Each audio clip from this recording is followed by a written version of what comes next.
ഹരേ രാമ രാമ രാമ ഹരേ ഹരേ. ഹരേ കൃഷ്ണ കൃഷ്ണ കൃഷ്ണ ഹരേ ഹരേ. കൃഷ്ണായ വാസുദേവായ ദേവകീനന്ദനായ ച നന്ദഗോപകുമാരായ ഗോവിന്ദായ നമോ നമ. എല്ലാ സജ്ജനങ്ങൾക്കും നമസ്കാരം. ഇന്ന് 75-ാമത്തെ ദശകം നോക്കാം. കംസവധം. ഒന്നാമത്തെ ശ്ലോകം. പ്രാതഃസന്ദ്രസ്തഭോജക്ഷിതിപതിവചസാ പ്രസ്തുതേ മല്ലതൂരേ സംഘേ രാജ്ഞാം ച മഞ്ജാനഭിയയുഷി ഗതേ നന്ദഗോപേഭിഹർമ്മ്യം കംസേ സൗധാധിരൂഢേ ത്വമപി സഹബല സാനുഗശ്ചാരുവേഷോ രംഗദ്വാരം ഗതോ ഭൂ കുപിതകുവലയാ പീഡനാഗാവലീഠം. പദം മുറിച്ച് പറയാം. പ്രാതഃ സന്ദ്രസ്ത ഭോജ ക്ഷിതിപതി വചസാ പ്രസ്തുതേ മല്ലതൂര്യേ സംഘേ രാജ്ഞാം ച മഞ്ജാനഭിയയുഷി ഗതേ നന്ദഗോപേഭി ഹർമ്മ്യം കംസേ സൗധാധിരൂഢേ ത്വമപി സഹബലഃ സാനുഗഃ ചാരുവേഷോ രംഗദ്വാരം ഗതോ ഭൂഃ കുപിത കുവലയാപീഡ നാഗാവലീഠം. പ്രാതഃ കാലത്ത്, പിറ്റേനാള് രാവിലെ.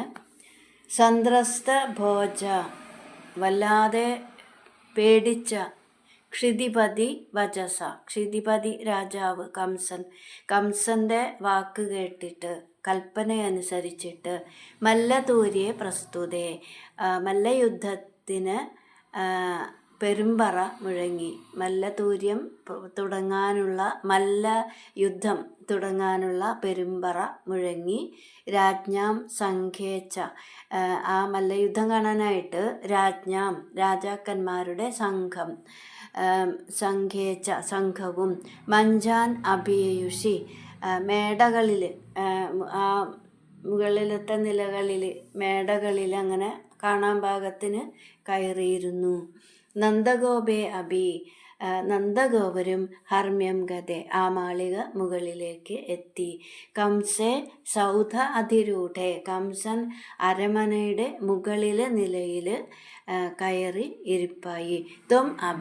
അവിടുന്ന് ഭഗവാനും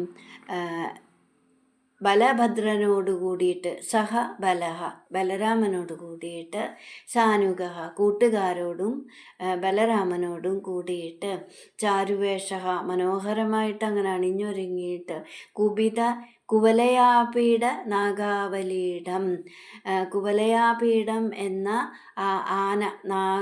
ആന അവലീഠം വഴിയടച്ച് നിൽക്കുന്ന രംഗദ്വാരം, മല്ലരംഗത്തിൻ്റെ പടിവാതിൽക്കല് ഗതഃ അഭൂത് അവിടെ അങ്ങനെ എത്തിച്ചേർന്നു.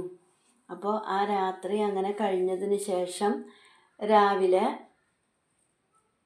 അങ്ങനെ ആ രാത്രി കഴിയുകയെന്ന് പറഞ്ഞാൽ ഭഗവാൻ അങ്ങനെ അവതാര ലക്ഷ്യത്തിനുള്ള മാർഗം തെളിഞ്ഞു കിട്ടിയ സന്തോഷത്തിൽ, ആനന്ദത്തിൽ അങ്ങനെ കിടന്നുറങ്ങി. അതിന് പിറ്റേ ദിവസം രാത്രി കഴിഞ്ഞതിന് ശേഷം രാവിലെ തന്നെ തലേന്ന് വില്ലൊടിയുന്ന ഒച്ച കേട്ട് ഭയന്ന കംസന്റെ കൽപ്പനയനുസരിച്ചിട്ട് മല്ലയുദ്ധത്തിനുള്ള ആ പെരുമ്പറ മുഴങ്ങി.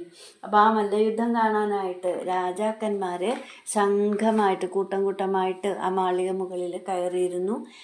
നന്ദഗോപരും അതുപോലെ മാളികയിലെത്തി.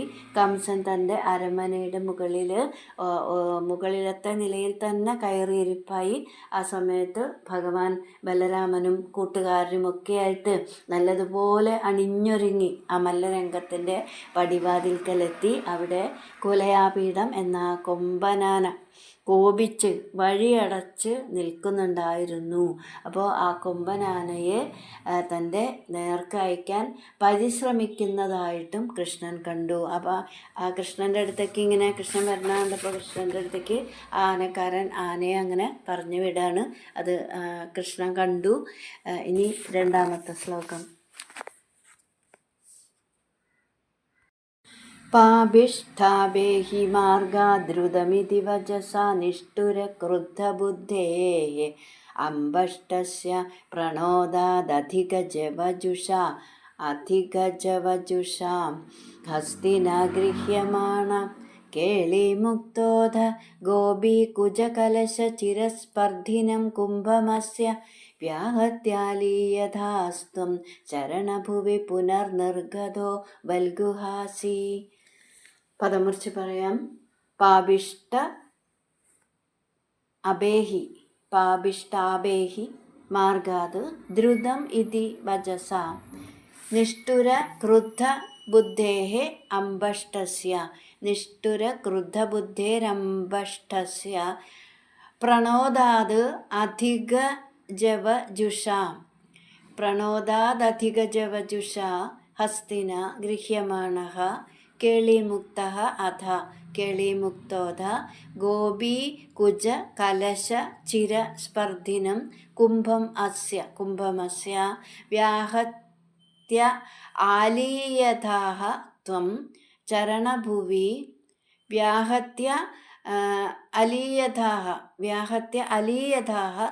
വ്യാഹത്യ അലീയഥാസ്ത്വം ചരണഭുവി പുനർനിർഗതഃ ബൽഗുഹാസീഃ. പാപിഷ്ട മഹാപാപി മാർഗാത് ദ്രുതം അബേഹി വഴിയിൽ നിന്ന് പെട്ടെന്ന് മാറ്, ഇതി പെട്ടെന്ന് മാറിപ്പോകൂ, ഇതി വചസ എന്ന ആ വാക്ക് നിഷ്ഠുര ക്രുദ്ധബുദ്ധേഃ അത്യധികം കോപിച്ച ആ ആനക്കാരൻ്റെ ആ വാക്ക് കേട്ട് അത്യധികം കോപിച്ച ആ അംബഷ്ടസ്യ പ്രണോദാത് എന്ന് പറയുമ്പോൾ അംബഷ്ടസ്യ പ്രണോദാത് ആ അംബഷ്ടൻ്റെ പ്രേരണ കൊണ്ട് ആനക്കാരൻ്റെ പ്രേരണ കൊണ്ട് എങ്ങനെയുള്ള അംബഷ്ടനാണ്? നിഷ്ഠുരക്രുദ്ധ ബുദ്ധേഃ അത്യധികം കോപിച്ച ആനക്കാരൻ്റെ പ്രേരണ നിമിത്തം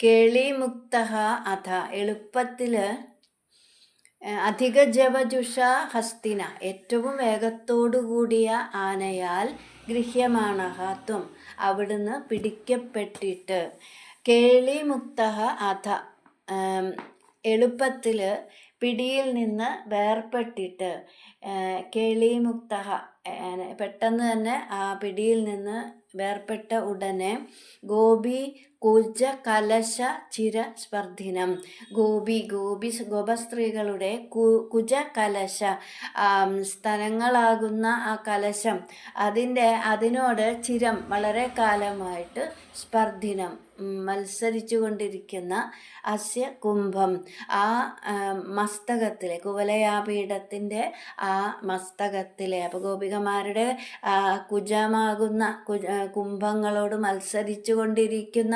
കുവലയാപീഠത്തിൻ്റെ ആ മസ്തകത്തിൽ വ്യാഹത്യ ആഞ്ഞടിച്ചിട്ട് ചരണഭൂവി കാലുകൾക്കിടയിൽ അലീയതാഹ ഒളിച്ചു. പാപിഷ്ട മാർഗാത് ദ്രുതമബേഹി മഹാപാപി വഴിയിൽ നിന്ന് വേഗം മാറി നിൽക്ക്. അങ്ങനെ കോപിച്ചു നിൽക്കുന്ന ആനക്കാരൻ്റെ പ്രേരണ കൊണ്ട് തുമ്പി കൈ നീട്ടിയിട്ട് ഭഗവാനെ കടന്നു പിടിക്കാൻ നോക്കി ആന. ആ പിടിയിൽ നിന്ന് പെട്ടെന്ന് തന്നെ കൃഷ്ണൻ വേർപ്പെട്ടിട്ട് ഗോപി കുജ കലശ ചിരസ്പർദ്ധിനം അസ്യ കുംഭം വ്യാഹത്യ ഗോപസ്ത്രീകളുടെ ആ സ്തനകലശങ്ങളെ വെല്ലുവിളിക്കുന്ന തരത്തിലുള്ള ആനയുടെ മസ്തകത്തിൽ ആഞ്ഞടിച്ചിട്ട് ആനയുടെ കാലുകൾക്കിടയിൽ ഒളിച്ചു. വീണ്ടും അവിടെ നിന്ന് പുഞ്ചിരിച്ചുകൊണ്ട് പുറത്തേക്ക് വന്നു. ഇനി മൂന്നാമത്തെ ശ്ലോകം. ഹസ്തപ്രാപ്യോപ്യഗമ്യോ ഝടിതി മുനിജനസ്യേവ ധാവൻ ഗജേന്ദ്രം ക്രീഡന്നാപാത്യ ഭൂമൗ പുനരഭിപതതസ്തസ്യ ദന്തം സജീവം മൂലാദുന്മൂല്യ തന്മൂലഗ മഹിതമഹാമൗക്തികാന്യാത്മമിത്രേ പ്രാദാസ്തും ഹാരമേഭിർലളിതവിരചിതം രാധികായൈ ദിശേതി. പദമുറിച്ച് പറയാം. ഹസ്തപ്രാപ്യഃ അഭി അഗമ്യോ ഹസ്തപ്രാപ്യോപ്യഗമ്യോ ഝടിതി മുനിജനസ്യ ഇവ മുനിജനസ്യേവ ധാവൻ ഗജേന്ദ്രം ക്രീഡന്നാപാത്യ ഭൂമൗ പുനഃ അഭിപതതഃ തസ്യ ദന്തം സജീവം മൂലാത് ഉന്മൂല്യ തന്മൂലക മഹിത മഹാമൗക്തികാനി ആത്മമിത്രേ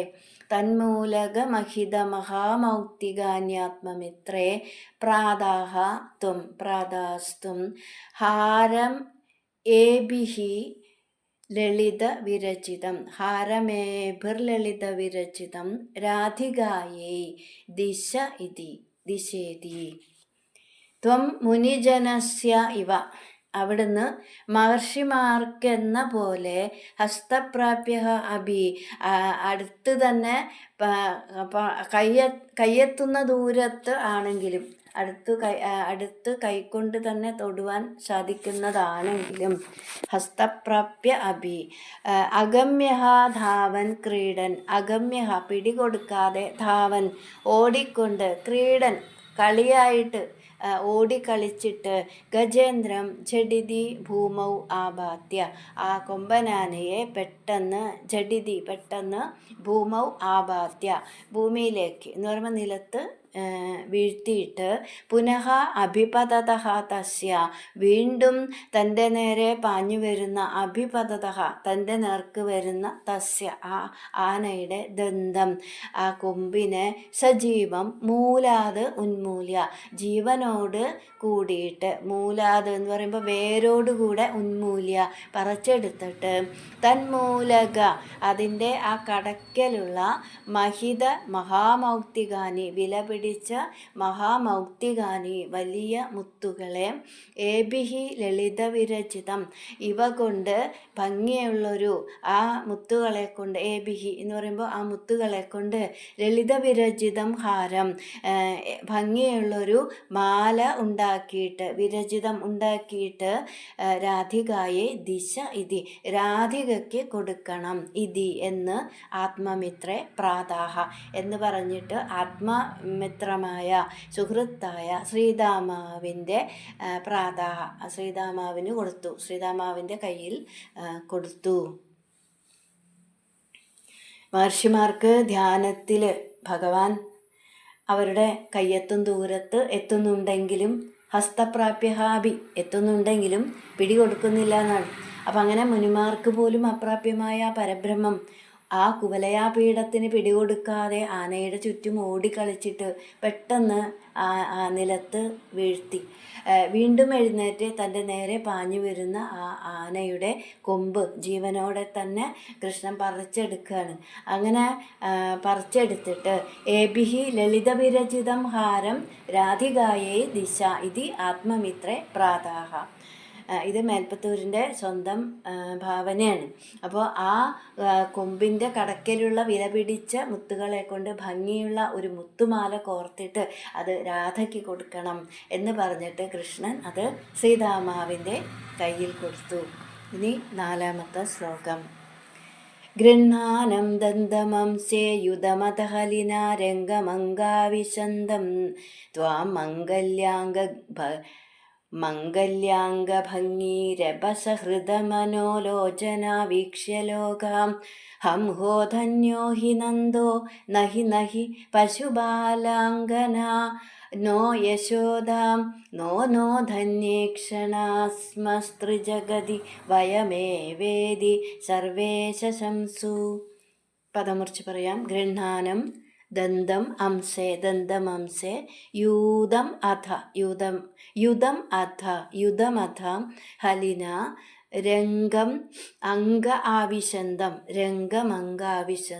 ത്വാം മംഗല്യാംഗഭംഗി രഭസ ഹൃദ മനോലോചന വീക്ഷ്യ ലോകാഃ ഹംഹോ ധന്യോ ഹി നന്ദഃ നഹി പശുപാലാംഗന നോ യശോദ നോ ധന്യേക്ഷണാഃ സ്മ ത്രിജഗതി വയം ഏവ ഇതി സർവേ ശശംസുഃ. അംഗ അധ ദന്തം അംസേ. അംഗ ഭഗവാനെ, അധ പിന്നീട്, ദന്തം അംസേ ആ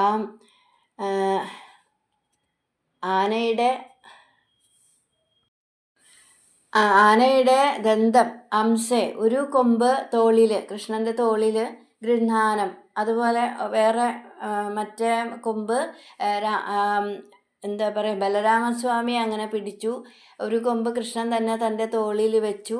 അങ്ങനെ ഹലിനായുധം രംഗം, ബലരാമനോട് കൂടിയിട്ട് രംഗം മല്ലരംഗത്തേക്ക് ആവിശന്തം പ്രവേശിക്കുന്ന ത്വാം വീക്ഷ്യ ഭഗവാനെ അങ്ങയെ കണ്ടിട്ട് മംഗല്യാംഗ ഭംഗി, മംഗല്യ അംഗഭംഗി, ശോഭനമായ ശരീര ലാവണ്യം കൊണ്ട് രഭസഹൃദി,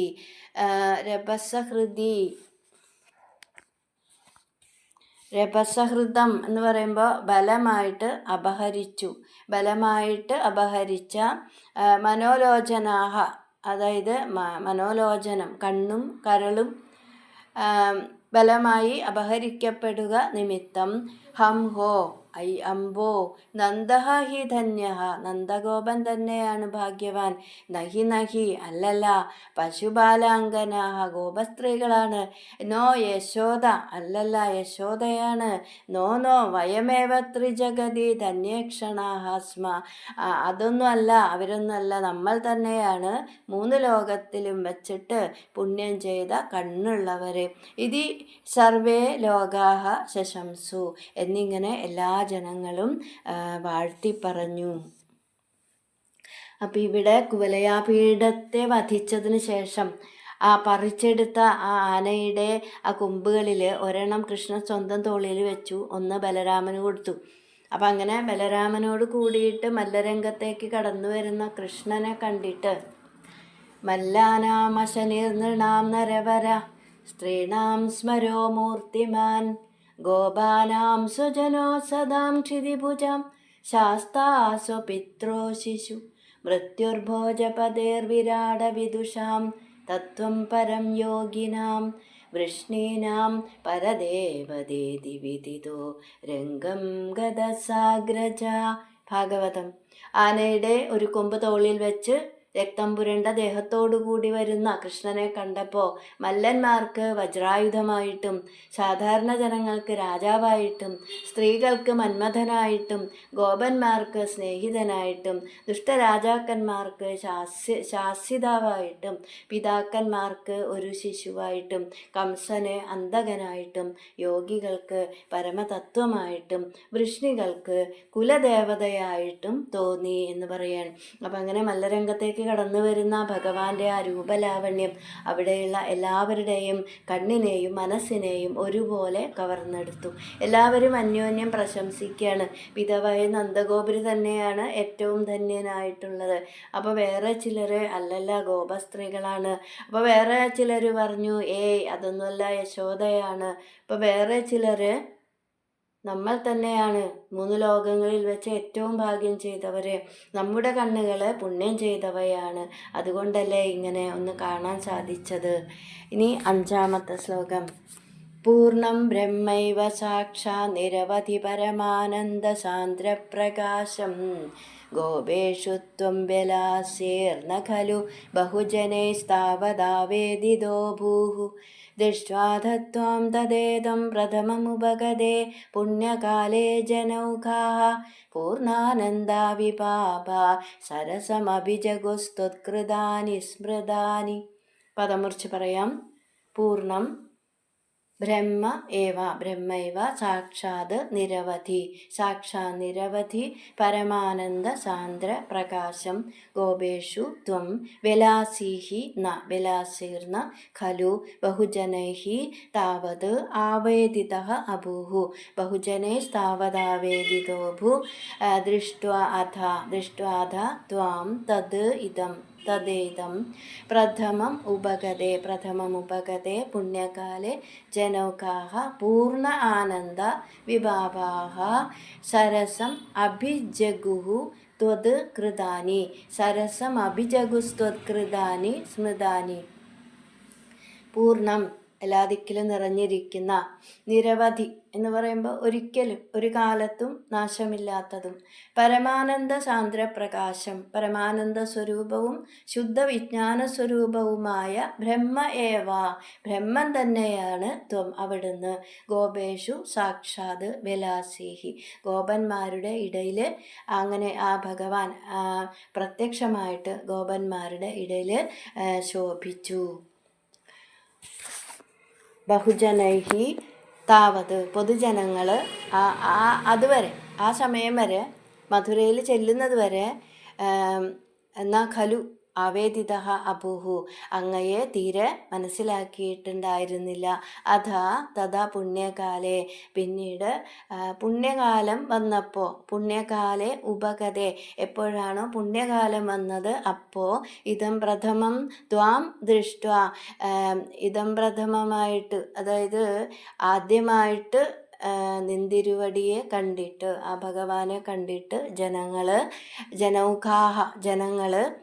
വിപാപാഹ പൂർണ്ണാനന്ദാഹ സ്മൃതാനി, വിപാപാഹ പാപം തീർന്ന് പൂർണ്ണാനന്ദ ആനന്ദപൂർണരായിട്ട് സ്മൃതാനി ഓർമ്മ വന്ന ത്വത്കൃതാനി അങ്ങയുടെ ബാലചരിതങ്ങളെ സരസം അഭിജകുഹു സരസമായിട്ട് അങ്ങനെ പുകഴ്ത്തി പറഞ്ഞു. അപ്പോൾ ഗുരുവായൂരപ്പ ഗോപന്മാരുടെ ഇടയിൽ പ്രത്യക്ഷമായിട്ട് തന്നെ വിളങ്ങിക്കൊണ്ടിരിക്കുന്ന അവിടുന്ന് തന്നെയാണ് സർവത്ര നിറഞ്ഞിരിക്കുന്ന നാശമില്ലാത്തതും ശുദ്ധവിജ്ഞാന സ്വരൂപവുമായ പരബ്രഹ്മം. അങ്ങ് അമ്പാടിയിൽ താമസിക്കുന്ന കാലത്ത് മധുരാപുരിയിലെ ജനങ്ങൾക്ക് കൃഷ്ണനെ കാണാനോ മനസ്സിലാക്കാനോ സാധിച്ചില്ല. മധുരാപുരിയിൽ പ്രവേശിച്ചപ്പോഴാണ് ആദ്യമായിട്ട് ജനങ്ങൾ ഭഗവാനെ കാണുന്നത്. തഥാ പുണ്യകാലേ ഉപഗതേ, ഇപ്പോൾ ഭഗവാനെ കൺകുളിർക്കെ കണ്ടപ്പോൾ തന്നെ അവരുടെ പാപമെല്ലാം തീർന്നു. അങ്ങനെ സച്ചിദാനന്ദം അനുഭവിച്ചു കൊണ്ടിരിക്കുന്ന മധുരാപുരിയിലെ ജനങ്ങൾ മുൻപ് കേട്ടറിഞ്ഞ ഭഗവാന്റെ ബാലലീലകൾ ഓരോന്നും ഓർത്തോർത്ത് സരസമായിട്ട് പാടിപ്പുകഴ്ത്താൻ തുടങ്ങി. ഇനി 6ാമത്തെ ശ്ലോകം. ചാണൂരോ മല്ലവീരസ്തദനു നൃപഗിരാ മുഷ്ടികോ മുഷ്ടിശാലി ത്വാം രാമം ചാഭിഭേദേ ജഡജഡിതിമിഥോ മുഷ്ടിപാദാതിരൂക്ഷം ഉത്പാദാപാദനാകർഷണ വിവിധ രണാന്യാസദാം തത്ര ചിത്രം മൃത്യോ പ്രാഗേവ മല്ലപ്രഭുരഗമദയം പൂരിശോ ബന്ധമോക്ഷാൻ. പദമുറിച്ച് പറയാം. ചാണൂരഃ മല്ലവീരഃ തദനു, മല്ലവീരസ്തദനു നൃപഗിര മുഷ്ടികഃ മുഷ്ടിശാലി ത്വാം രാമം ച അഭിഭേദേ ചാഭിഭേദേ ജഡജഡിതി മിതഃ മുഷ്ടിപാദ അതിരൂക്ഷം ഉത്പാദ ആപാദന ആകർഷണ വിവിധ രണ ന്യാസതാം ഉത്പാദാപാദനാകർഷണ വിവിധരണാന്യാസതാം തത്ര ചിത്രം മൃത്യോഃ പ്രാഗേവ മല്ലപ്രഭുഃ അഗമത് അയം മല്ലപ്രഭുരഗമദയം ഭൂരിശഃ ബന്ധമോക്ഷാൻ. അനന്തരം കംസന്റെ നിയോഗപ്രകാരം മല്ലവീരനായ ആ ചാണൂരൻ അങ്ങയോടും ഭഗവാനോടും മുഷ്ടികൻ ബലരാമനോടും മുഷ്ടികൾ കൊണ്ടിടിച്ച് അതിഭയങ്കരമായിട്ട് ഏറ്റുമുട്ടാണ്. അപ്പോൾ പൊക്കിപ്പിടിച്ചും അങ്ങനെ പൊക്കിയും വീഴ്ത്തിയും വലിച്ചിഴച്ചും പലതവണ ഭഗവാന്റെ പിടിയിൽ വീഴുകയും വിട്ടുമാറുകയും ചെയ്തുകൊണ്ട് ചാണൂരന് മരിക്കുന്നതിന് മുമ്പ് തന്നെ ബന്ധവും മോക്ഷവും പലതവണ ഉണ്ടായി എന്ന് പറയുന്നു. അടുത്തത് 7ാമത്തെ ശ്ലോകം. ഹാധികഷ്ടം കുമാരൗ സുലളിതവപുഷൗ മല്ലവീരൗ കഠോരൗ ന ദ്രക്ഷ്യാമോ വ്രജാമസ്ത്വരിതമിതി ജനേ ഭാഷമാണേ തദാനീം ചാണൂരം തം കരോദ്ബ്രാഹ്മണവികളദസും ബോധയാമാസിധോർവ്യാം പിഷ്ടോ ഭൂന്മുഷ്ടിഗോപി ദ്രുതമതഹലിനാ നഷ്ടശിഷ്ടേർദധാപേ. പദമുറിച്ച് പറയാം. ഹാധികഷ്ടം കുമാരൗ സുലളിത വപുഷൗ മല്ലവീരൗ കഠോരൗ ന ദ്രക്ഷ്യാമോ വ്രജാമഃ ത്വരിതം ഇതി വ്രജാമസ്ത്വരിതമിതി ജനേ ഭാഷമാണേ തദാനീം ചാണൂരം തം കരോത് ബ്രാഹ്മണ വികളദസും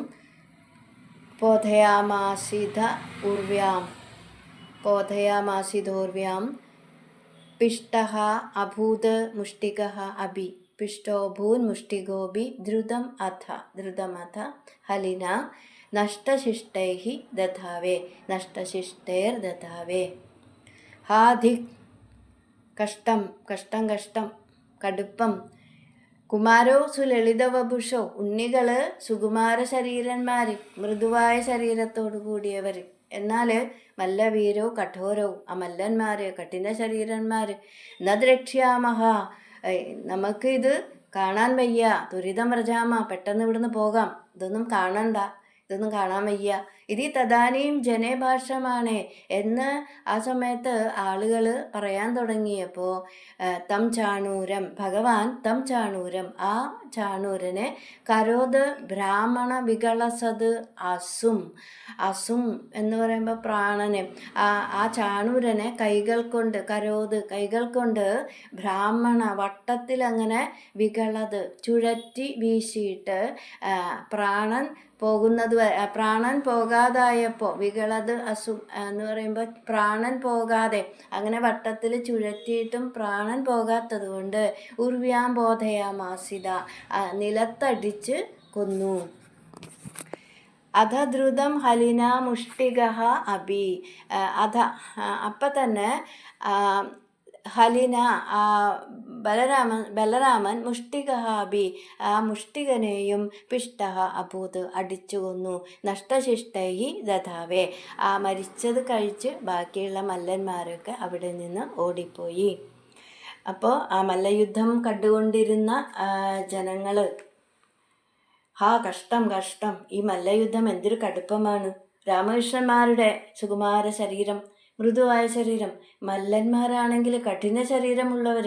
അപ്പോൾ നമുക്ക് ഇതൊന്നും കാണാൻ വയ്യ, വേഗം പോകാം എന്നിങ്ങനെയൊക്കെ പറയാൻ തുടങ്ങിയപ്പോൾ ഭഗവാൻ ചാണൂരനെ എടുത്ത് വട്ടത്തിൽ ചുഴറ്റി വീശി നിലത്തടിച്ചു കൊന്നു എന്നാണ്. അപ്പോൾ തന്നെ ബലരാമൻ മുഷ്ടികനെയും അടിച്ചു കൊന്നു. നഷ്ടശിഷ്ടൈഹി ദധാവേ ബാക്കിയുള്ള മല്ലന്മാരെല്ലാം ഓടിപ്പോയി. ഇനി 8ാമത്തെ ശ്ലോകം. കംസസംഭാര്യ തൂര്യം ഖലമതിരവിതൻ കാര്യമാര്യാൻ പിതॄൻ താനാഹന്തും വ്യാപ്തമൂർത്തേസ്തവ ച സമശിഷദ്ദൂരമുത്സാരണായ ദുഷ്ടോക്തിഭിസ്ത്വം ഗരുഡ ഇവ ഗിരിം മഞ്ജനുദഞ്ജത് ഗഡ്ഗവ്യാവൽഗദുസ്സംഗ്രഹമഭി ച ഹഠാത് പ്രാഗ്രഹീരൗഗ്രസേനിം. പദമുറിച്ച് പറയാം. കംസഃ സംഭാര്യ തൂര്യം ബലമതിഹി അവിതൻ ഖലമതിരവിതൻ കാര്യമാര്യാൻ പിതൃൻ താൻ ആഹന്തും പിതॄംസ്ഥാനാഹന്തും വ്യാപ്തമൂർത്തേസ്തവ ച സമശിഷത് ദൂരം ഉത്സാരണായ രുഷ്ടഃ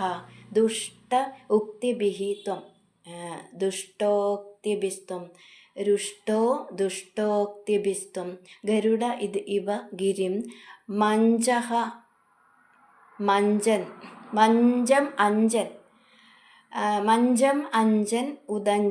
മഞ്ചം അഞ്ജൻ ഉദഞ്ചത് ഖഡ്ഗ വ്യാവൽക ദുസ്സംഗ്രഹമഭി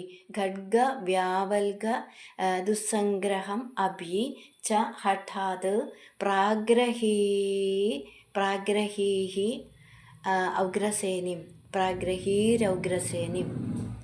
ഖലമതിഹി കംസഃ ദുർബുദ്ധിയായ കംസൻ കാര്യം അവിതൻ എന്തു ചെയ്യണമെന്ന് അവിതൻ അറിയാതെ തൂര്യം സംഭാര്യ ആ പെരുമ്പറയടിയൊക്കെ നിർത്തിയിട്ട് സംഭാര്യ നിരോധിച്ചിട്ട് ആര്യാൻ താൻ പിതൃൻ ആരാധ്യന്മാരായ ആ പിതാക്കന്മാരെ ആഹന്തും വധിക്കുവാനും വ്യാപ്തമൂർത്തേഹെ തവ ദൂരം ഉത്സാരണായ സർവവ്യാപിയായ തവ അങ്ങയെ ദൂരം ഉത്സാരണായ ദൂരേക്ക് മാറ്റുവാനും സമശിഷത് കൽപ്പന കൊടുത്തു.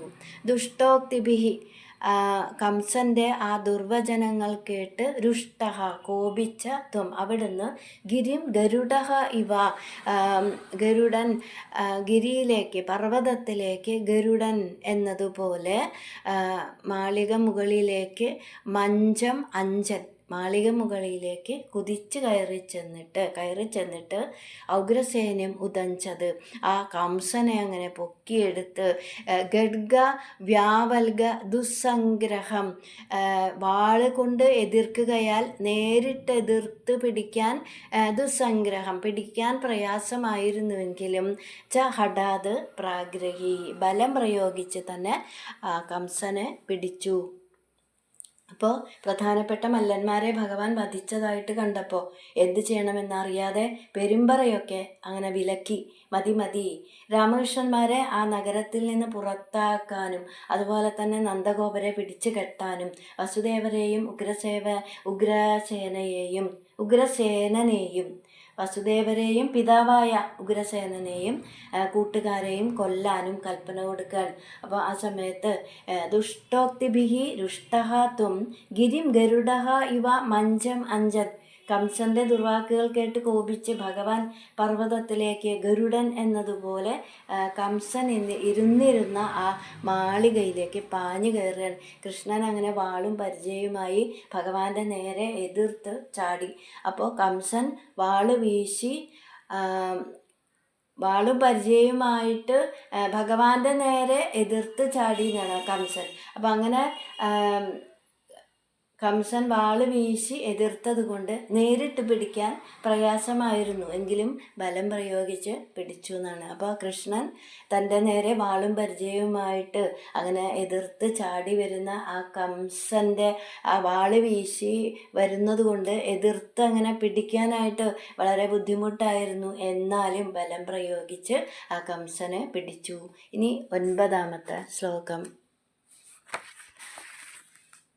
സദ്യോ നിഷ്പിഷ്ടസന്ധിം ഭുവി നരപതിമാബാദ്യ തസ്യോപരിഷ്ടാത് ത്വയ്യാബാദ്യേ തദൈവ ത്വദുപരി പതിതാ നാഗിനാം പുഷ്പവൃഷ്ടി കിം ബ്രൂമസ്തദാനീം സതതമഭിഭിയാ ത്വദ്ഗതാത്മാ സഭേജേ സായുജ്യം ത്വദ്ബധോത്ഥ പരമപരമിയം വാസനാകാലനേമേ.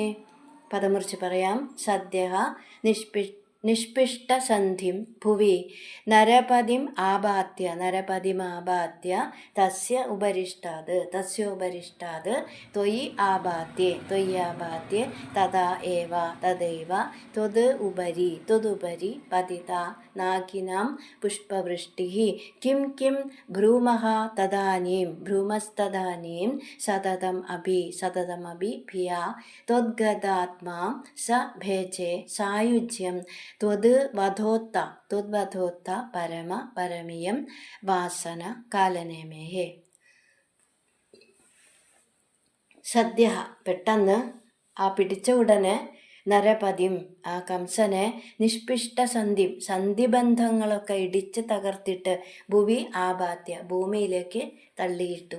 തസ്യ ഉപരിഷ്ടാത് ത്വയി ആ കംസന്റെ മീതെ അവിടുന്ന് ആബാദ്യേ ആ കംസന്റെ മീതയിലേക്ക് പിന്നീട് ഭഗവാൻ വന്ന് വീണിട്ട് തദൈവ അപ്പോൾ തന്നെ ത്വദുപരി നാഗിനാം പുഷ്പവൃഷ്ടിഹി പതിതാഹ അങ്ങനെ ആ വന്ന് വീണപ്പോൾ അങ്ങയുടെ മുകളിൽ ആ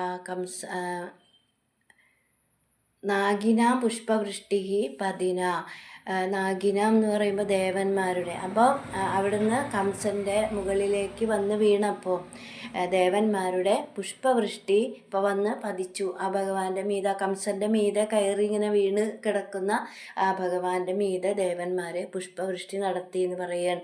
കിം ബ്രൂമഹ തദാനീം. ആ സമയത്ത് മേൽപ്പത്തൂർ പറയാണ്, അപ്പോൾ എന്ത് പറയാനാണ്? കിം ബ്രൂമഹ തദാനീം എന്ത് പറയാനാണ്? ഭിയ അഭി സതതം ഭയം കൊണ്ടാണെങ്കിലും സതതം എല്ലായ്പ്പോഴും ത്വദ്ഗതാത്മാ സായുജ്യം ഭേജെ, അങ്ങയിൽ തന്നെ മനസ്സ് വെച്ചുകൊണ്ടിരിക്കുന്ന, ഇപ്പോൾ ഭയന്നിട്ടാണെങ്കിലും ഭഗവാനെക്കുറിച്ച് തന്നെ എപ്പോഴും ചിന്തിച്ചു കൊണ്ടിരിക്കുന്ന ആ കംസനെ സായുജ്യം ഭേജെ. അതുകൊണ്ടാണ് നേരത്തെ കിം കിം ബ്രൂമ എന്ന് പറയുന്നത്. ഇനി എന്ത് പറയാനാണ്, ഇതിലപ്പുറം എന്ത് പറയാനാണ്? ആ കംസന് പോലും മോക്ഷം കിട്ടി എന്ന് സായുജ്യം, കംസൻ സായുജ്യത്തെ പ്രാപിച്ചു. പരമപുരുഷനായ ഭഗവാന് ഇയം ത്വത് വധോത്ത, ഇത് അങ്ങ് വധിച്ചതുകൊണ്ടുണ്ടായ കാലനേമേഹേ വാസന പരം, ആ കാലനേമിയുടെ ജന്മാന്തര വാസന തന്നെയാണ്. അപ്പോൾ എന്ന് പറയുമ്പോൾ പിടിച്ച ഉടനെ കൃഷ്ണൻ ആ കംസനെ പിടിച്ച ഉടനെ വളരെ കഷ്ടപ്പെട്ടിട്ടാണ് പിടിച്ചത്. ആ പിടിച്ച വഴിക്ക് തന്നെ മാളിക മുകളിൽ നിന്ന് താഴേക്ക് തള്ളിയിടാൻ. അങ്ങനെ തള്ളിയിട്ടിട്ട് ഉടനെ തന്നെ കൃഷ്ണൻ ആ കംസന്റെ മുകളിലേക്ക് വന്ന് വീഴാൻ. ആ സമയത്ത് വന്ന് വീണ സമയത്ത് ദേവന്മാർ പുഷ്പവൃഷ്ടി നടത്തി. അതുപോലെ ഇവിടെ മേൽപ്പത്തൂർ പറയാണ് കിം കിം ബ്രൂമ, ഞാൻ ഇനി എന്താ പറയേണ്ടത്? ഭയം കൊണ്ടാണെങ്കിലും ഭയാത് കംസ അല്ലെ, ആ ഭഗവാനെ എല്ലാ സമയത്തും അങ്ങയെ തന്നെ ചിന്തിച്ചു കൊണ്ടിരിക്കുന്ന ഗുരുവായൂരപ്പ, എല്ലാ സമയത്തും അങ്ങയെ തന്നെ ചിന്തിച്ചു കൊണ്ടിരുന്ന ആ കംസന് സായുജ്യമുക്തി ലഭിച്ചു. ഇത് ഭഗവാൻ വധിച്ചതുകൊണ്ടുണ്ടായ കാലനേമിയുടെ ജന്മാന്തര വാസന തന്നെയാണ്. അപ്പോൾ കാലനേമിയെ വധിച്ചത് വിഷ്ണുവാണ്. അപ്പോൾ എന്താണ്, കാലനേമി എന്ന അസുരനാണ് കംസനായിട്ട് ജനിച്ചത്. അമൃതമഥനാവസാനത്തിൽ നടന്ന ആ ദേവാസുര യുദ്ധത്തിൽ കാലനേമിയെ വധിച്ചത് വിഷ്ണുവാണ്. അപ്പോൾ ജീവിതം മുഴുവനും ഭയത്തോടു കൂടിയിട്ട് ഭയത്തോടു കൂടിയ ഭഗവത്സ്മരണ ഉണ്ടായതുകൊണ്ട് കംസൻ ഭഗവത് സായുജ്യത്തെ പ്രാപിച്ചു. ഇനി 10ാമത്തെ ശ്ലോകം. തദ്ഭ്രാതॄനഷ്ടപിഷ്ട്വാ ദ്രുതമഥ പിതരോ സന്നമന്നുഗ്രസേനം കൃത്വാ രാജാനമുച്ചര്യതുകുലമഖിലം മോദയൻ കാമദാനേ ഭക്താനാമുത്തമം ചോദ്ധവമരഗുരോരാപ്തനീതിം സഖായം ലബ്ധ്വാ തുഷ്ടോ നഗര്യാം പവനപുരപദേ രുന്ധിമേ സർവരോഗാൻ. പദമുറിച്ച് പറയാം. തത് ഭ്രാതॄൻ നഷ്ടപിഷ്ട്വ ദ്രുതമഥ പിതരൗ സന്നമൻ ഉഗ്രസേനം കൃത്വാ രാജാനം ഉച്ചൈഃ യദുകുലം അഖിലം യദുകുലമഖിലം മോദയൻ കാമദാനൈഃ ഭക്താനാം ഉത്തമം ച ഉദ്ധവം അമരഗുരോഃ ആപ്തനീതിം ചോദ്ധവമരഗുരോരാപ്തനീതിം സഖായം ലബ്ധ്വാ തുഷ്ടഃ നഗര്യാം പവനപുരപദേ രുന്ധി മേ സർവരോഗാൻ. തദ്ഭ്രാതॄൻ അഷ്ടപിഷ്ട്വ അഥ, ആ കംസന്റെ സഹോദരന്മാരെ, സഹോദരന്മാരെ പിഷ്ട്വ 8 പേരെയും കൊന്നതിന് ശേഷം അതിനുശേഷം ദ്രുതം പിതരോ സന്നമൻ, വേഗത്തിൽ തന്നെ അച്ഛനമ്മമാരെ നമസ്കരിച്ചിട്ട് ഉഗ്രസേനം രാജാനം കൃത്വ, സേനനെ രാജാവാക്കിയിട്ട് യദുകുലം മുഴുവനും കാമദാനേഹി അഭീഷ്ടങ്ങൾ നൽകിക്കൊണ്ട് ഉച്ചൈഹി മോദയൻ ഏറ്റവും സന്തോഷിപ്പിച്ചിട്ട് ഭക്താനാം ഉത്തമം അമരഗുരോഹോ ഭക്തന്മാരിൽ വെച്ച് ഉത്തമനായ അമരഗുരോഹോ ദേവഗുരുവായ ബൃഹസ്പതിയിൽ നിന്ന് ആപ്തനീതിം അതായത് നീതിശാസ്ത്രം പഠിച്ചവരുമായ ഉദ്ധവരെ. അപ്പോൾ ഇവിടെ ഉദ്ധവരുടെ വിശേഷണമാണ്. ഭക്തന്മാരിൽ വെച്ച് ഉത്തമനും, അതുപോലെ തന്നെ ബൃഹസ്പതിയിൽ നിന്ന് ദേവഗുരുവായ ബൃഹസ്പതിയിൽ നിന്ന് നീതിശാസ്ത്രം പഠിച്ചവനുമായ ആ ഉദ്ധവരെ സഖായം ലബ്ധ്വ സുഹൃത്തായിട്ട് കിട്ടിയതിന് ശേഷം നഗര്യാം തുഷ്ടഃ രാജധാനിയിൽ സന്തോഷമായിട്ട് അങ്ങനെ വാണരുളുന്ന ഭഗവാനെ പവനപുരപദേ ഗുരുവായൂരപ്പ മേ സർവരോഗാനുന്തി, എൻ്റെ എല്ലാ രോഗങ്ങളും മാറ്റിത്തരണേ.